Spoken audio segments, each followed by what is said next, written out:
Indian voter के पास right to elect है, वैसे ही राइट टू रिकॉल भी होना चाहिए। अगर देश का मतदाता अपने नेताओं को हायर कर सकता है तो वो नेताओं को फायर करने की शक्ति भी उसे मिलनी चाहिए। Sir, right to recall is a mechanism that empowers the voters to de elect a neta representative before the tenure ends if he fails to discharge his or her duty. Sir, हम MP MLA चुनते हैं, उसके बाद अगर वो काम ना करे, अपने वादे भूल जाए, जनता से दूर हो जाए तो 5 साल तक इंतजार करने के अलावा जनता के पास कोई ताकत नहीं है।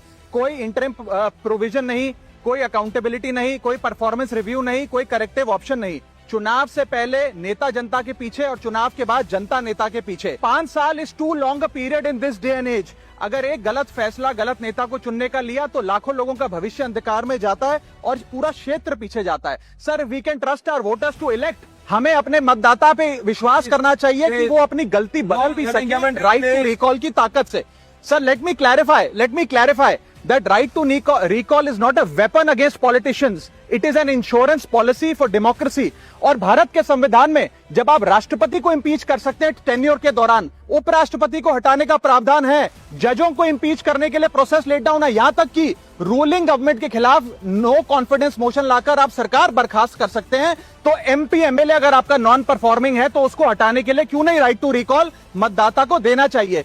दुनिया की 24 से ज्यादा डेमोक्रेसीज में राइट टू रिकॉल का मैकेनिज्म लागू है, जिसमें यूएस, कनाडा, स्विट्जरलैंड जैसे देश है। मैं आपको उदाहरण देता हूं सर, कैलिफोर्निया में एक गवर्नर क्रिस डेविस नाम के नेता 2002 में चुने गए। उनके कार्यकाल में मैसिव पावर कट हुए, एनर्जी क्राइसिस हुआ, बजट की मिसमैनेजमेंट और गन शूटिंग की वारदातें हुई। उसके चलते 1.3 मिलियन कंस्टिट्यूएंट्स ने एक पिटीशन साइन करके दी कि इन्हें रिकॉल किया जाए। वहां के चुनाव आयोग ने रिकॉल वोट कराया 7 अक्टूबर 2003 को और 55% मतदाताओं ने वोट किया कि इस नेता को बर्खास्त किया जाए। ग्रे डेविस को हटाया गया और आर्नल्ड श्वार्ज़नेगर को वहां पे गवर्नर बनाया गया। सर, मैं बता दूं कि हिंदुस्तान में भी इसका प्रेसिडेंट है।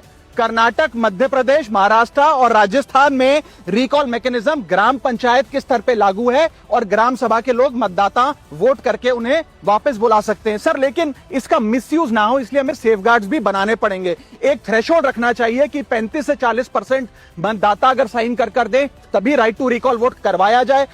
नेता को 18 महीने के लिए परफॉर्मेंस पीरियड देना चाहिए, कूलिंग ऑफ पीरियड, जिसमें उसे ना हटाया जाए। स्पेसिफिक ग्राउंड्स फॉर रिमूवल होने चाहिए ताकि फ्रिवलेस ग्राउंड्स ना हो और रिकॉल कम से कम 50% वोटों के बाद हो। ऐसा होगा तो पार्टियां भी ऐसे लोगों को टिकटें देंगी जो परफॉर्मर्स हो, ना कि नॉन परफॉर्मिंग एसेट, और भारत की डेमोक्रेसी मैच्योर होगी, सिटीजन एम्पावरमेंट बढ़ेगा and recall will give the voter the power to fix that right now sir.